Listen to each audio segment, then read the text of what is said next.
less stressful. So, yay, we're live. Yay! All right. Good morning, good afternoon, good evening, depending on when and where you're watching this Facebook Live. This is the voice and the face of Dr. Tola Benton. I'm the CEO and co-founder of Living Spring Family Medical Center in the amazing city of Mansfield, Texas, not too far from Dallas, where we help our patients live long and well because we believe the quality of life is just as important as the quantity of life. I'm excited today to have on our guest. We'll be talking about the topic, Doc. My periods are irregular. How do I get it to be normal? And our guest today is Dr. Monica Minjeur. Did I say that right? That's perfect. Yes. Okay. All right. Good. So if you're joining us live, live replay, replay. As always, tag. You can forward this video to people to watch. Of course, obviously, we're doing this for women, so yay. So, Doc, if you don't mind, can you kindly introduce yourself? Who are you, and what do you do? Yeah, so I'm a board certified family medicine specialist by training. So yay to the family med docs out there. I have some additional certifications as well in fertility awareness methods. And those have really helped me to identify irregular cycles, work to getting to the root cause, which is what we're going to be talking about today. Most recently, I'm the founder and CEO of Radiant Clinic, and we are here in Cedar Rapids, Iowa. And really our mission is to restore natural cycles to help improve health, promote fertility, and really just help women to be heard. So that's me.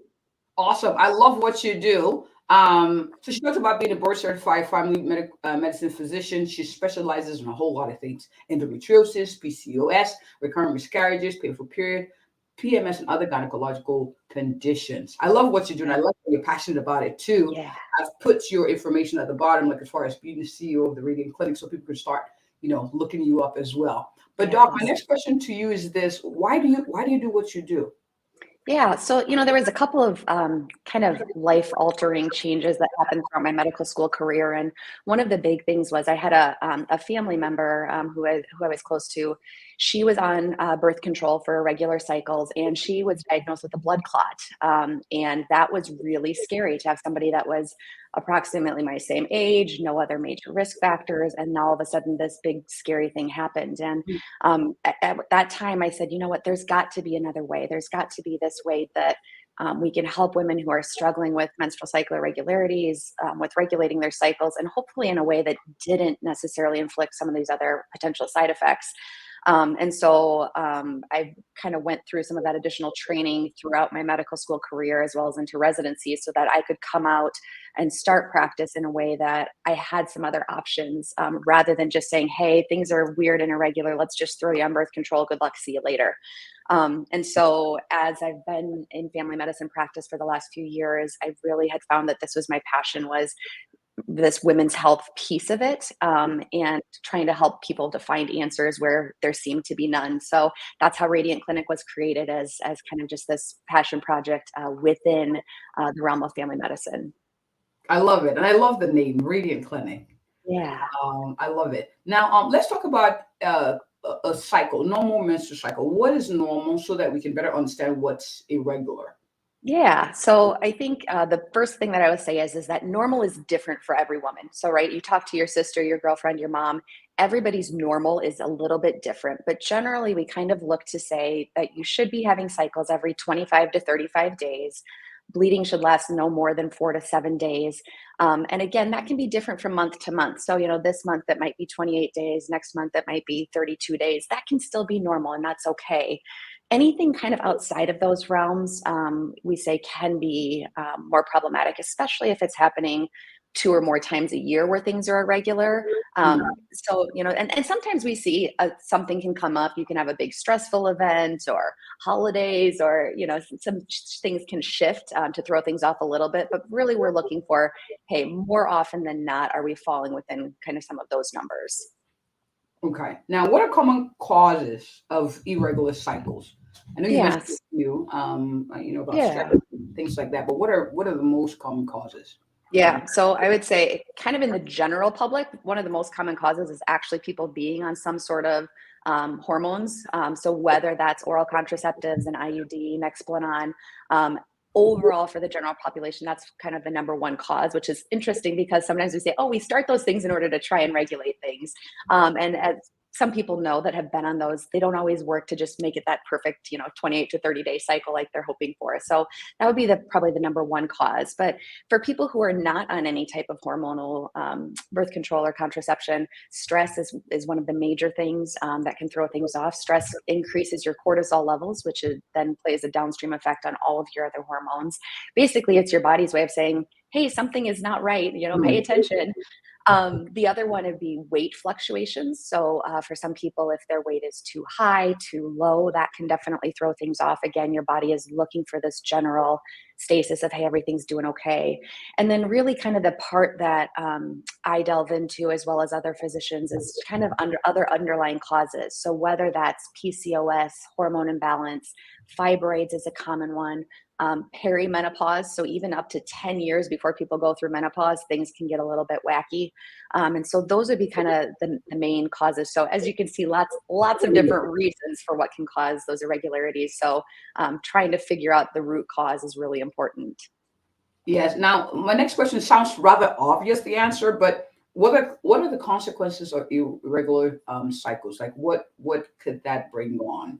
Yeah. So I think, it kind of depends on what irregularity we see. So for example, if you're having cycles that are really heavy, happening too often, we do see a lot of times women will suffer from iron deficiency anemia. So if they're bleeding too much, their blood counts get too low. And that's a pretty common thing we see.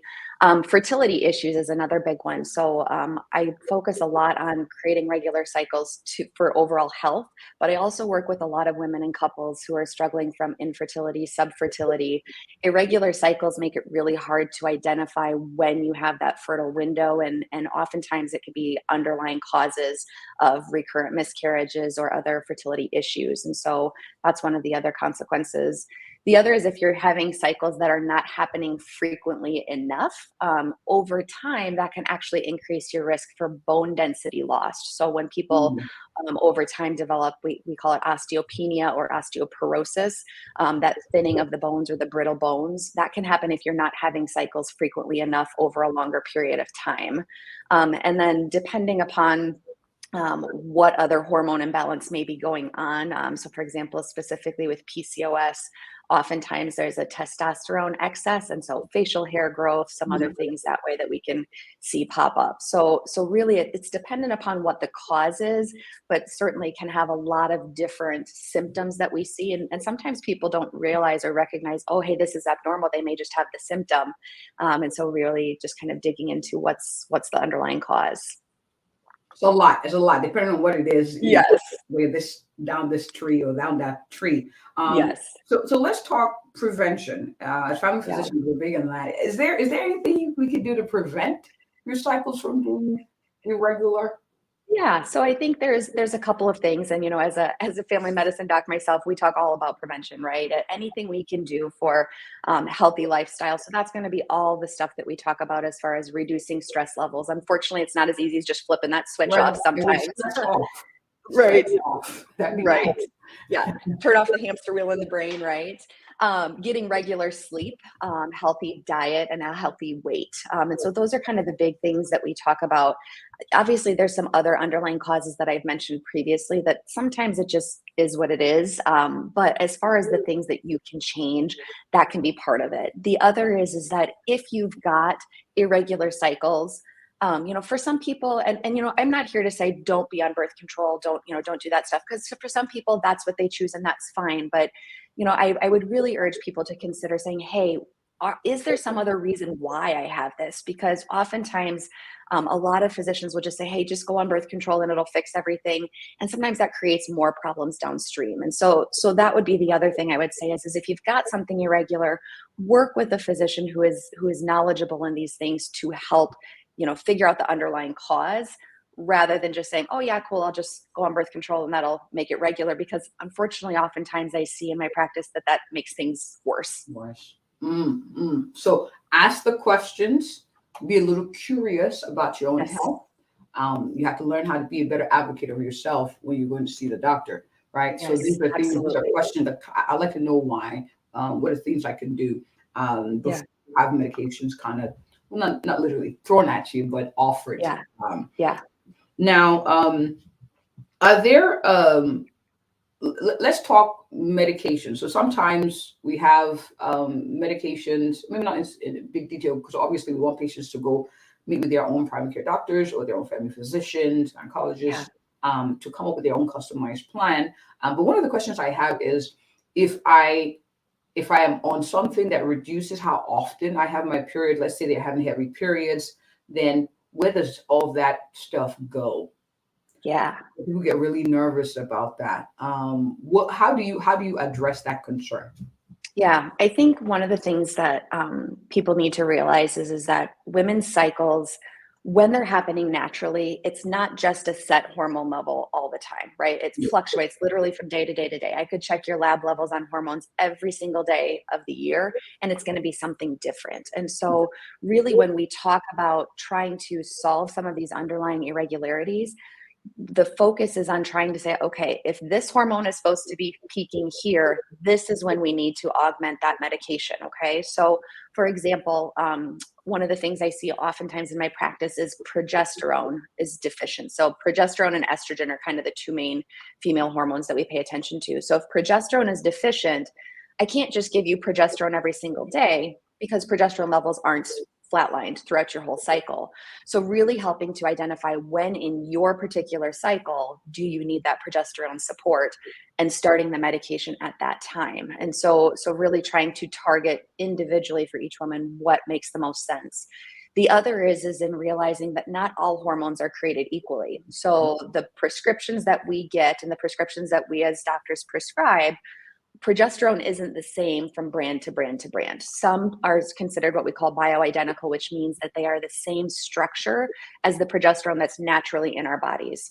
Some are what we call artemones, and that's basically it's an artificial hormone that mimics progesterone, but it's not the same thing. And it's really important that your doctor you're working with understands the difference between those as well as that timing. So again, just kind of knowing the underlying cause helps to kind of target it. There are also some different supplements that we utilize depending upon what's going on with your cycles, to help with some of the other symptoms that come along with it. As we had mentioned, for people that have iron deficiency anemia, sometimes we're supporting with iron supplementation, etc. So kind of depending upon what it is, but again, really that mission of getting to the underlying root cause, and figuring out where do we go from here, targeted specifically for each woman rather than just, okay, just take this and it'll fix everything. All right, so I have one more question for you. I Yeah. have a patient who's watching who's saying, Doc, I'm frustrated. I've seen my gynecologist, I've seen my primary care doctor. They're sending me medicines. I've almost given up. But it's affecting my quality of life because it's unpredictable. And what would you say to that woman who's watching? Yeah, I would say, it's important to, again, as we discussed earlier, be your own advocate. Most women have a sense something's not right. This is not okay. There are different professionals like myself out there throughout the United States, honestly, throughout the world, that specialize in this. Unfortunately, we're few and far between right now, but we are a growing and mighty army. So reaching out, there are different websites that can connect you to people. I'm happy to get you connected to somebody locally to you if it doesn't work to meet with me. And just kind of helping to say, hey, where else can we find answers, and really getting somebody who's willing to work with you for searching for those underlying causes. I love it. Be your own advocate. Yes. And we're teaching you and encouraging you on the how of that, because that's very, very important. Yeah. I believe most doctors want to help. Sometimes you have to communicate how you want them to help you. So, yes, advocate. All right. That being said, Doc, where can people find you? I have people who are watching. It's like, oh my goodness, she explains it very easily. I get what she's talking about. Oh my gosh, she gets me. Where can people connect with you, Doc? Yeah, so probably the easiest place right now is our website. It's radiantclinic.com. You can follow us on Facebook. I have a Radiant Clinic group page, my own personal page there. I have to post a lot of stuff there. I have a podcast in development. It's coming soon. That will eventually be linked on my website as well. And so in there, I'll discuss in more detail some of the other more specific diagnoses, right? So if you are somebody who's been diagnosed with PCOS, cool, go to that episode and we can talk all about what that looks like and what your options are. PMS, recurrent miscarriages, infertility, all of those things. So yeah, I'm excited to be able to keep talking with people and educating people so that they can learn more. Awesome. I can tell, Doc. I have to say, I can tell you're passionate about what you're doing. It's obvious. Yeah. Your name resonates you. You're radiant. You're like, I can help you. So I love this cause that you champion, Doc. And thank you Yeah. so much for coming. Thank you. Thank you for having me. And I would say one more thing, Radiant Clinic. So the name that came about from is that really trying to shine light in this area of darkness where a lot of women just don't have answers or are confused and just feel really left in the dark. And so I knew when I created the clinic, I wanted to have something where it was, hey, I'm bringing light to hopefully give answers. I don't know everything, of course, but anywhere that we can kind of walk together to help people to feel a little bit more hope in some of these situations which seem really hopeless. So yeah.